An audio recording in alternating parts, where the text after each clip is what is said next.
This is another really great weeknight meal that comes together quickly and easily and without a lot of effort. This is actually a bacon barbecue meatloaf. It is one of my family's favorite things that I make, and I am going to show you what goes into it and how it all comes together. So in this bowl, and this is actually a bison meatloaf, let me be clear. So I'm actually using bison meat for this. If you don't want bison, you don't like bison, there's no bison where you live, that's okay. You can use ground turkey, you can use ground beef, you could use ground elk or whatever else that you might have around.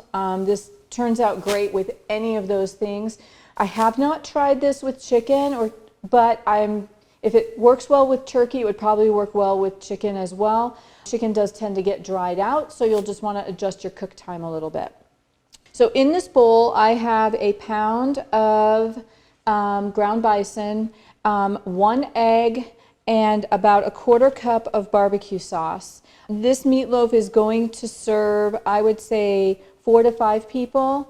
If you have a larger family, or if you want to have some, if you kind of want to stockpile some and put it in the freezer after it's cooked so that you don't have to make another one, you could double this recipe and use 2 pounds and then 2 eggs and 1/2 cup of barbecue sauce. I have about a 1/4 cup of shredded cheddar. I'm just going to dump it in. I have pre-cooked 3 slices of bacon. I'm going to dump that in. I have about a 1/4 cup of red onion that I have chopped up. I'm going to add that into the bowl as well.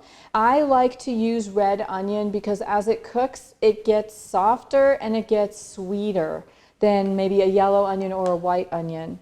And then in this little dish is a mixture of seasonings that includes paprika, garlic powder, onion powder, basil. I'm trying to think. Dried mustard is a key ingredient for the flavor palette of this, and there's also some salt and pepper in here. So I'm just going to mix all of this together. I'm just mixing until everything is well combined. If I was cooking this for my family, I would use my hands to do this. It's just sometimes it's a little easier than trying to use a utensil, but there are people out there who don't want to do that, so I am showing it to you this way. You'll be able to tell. Oh, you know what I did forget though was some breadcrumbs. I'm going to sprinkle some breadcrumbs in here. That's just going to act as a binder. If you don't have them, you can crumble up a slice of bread and use that. You could also use maybe a 1/4 cup of flour or almond flour or something of that nature. I happen to have some gluten-free breadcrumbs right here, so I'm just going to sprinkle these in. You could also use panko if you have panko crumbs on hand. That's also a good thing to use for a binder. So I'm just going to mix these all up. And this is, like I said, this is super easy to get put together. It tastes great, and it comes together very quickly. It bakes in about 45 minutes in a 350 oven. And I'm using a disposable loaf pan because this one is actually not going to be cooked right away. It's going to go in the freezer to be cooked later. But I do have one to show you that has been cooked. I scrape every last bit out of the bowl. And I'm just going to try to pack this down evenly into the pan before I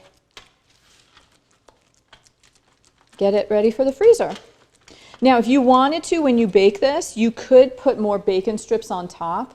You could also baste it with a little extra barbecue sauce if you wanted to.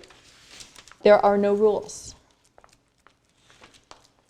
Okay, so this is what it will look like before it goes in the oven.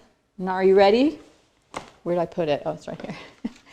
This is what it will look like when it comes out.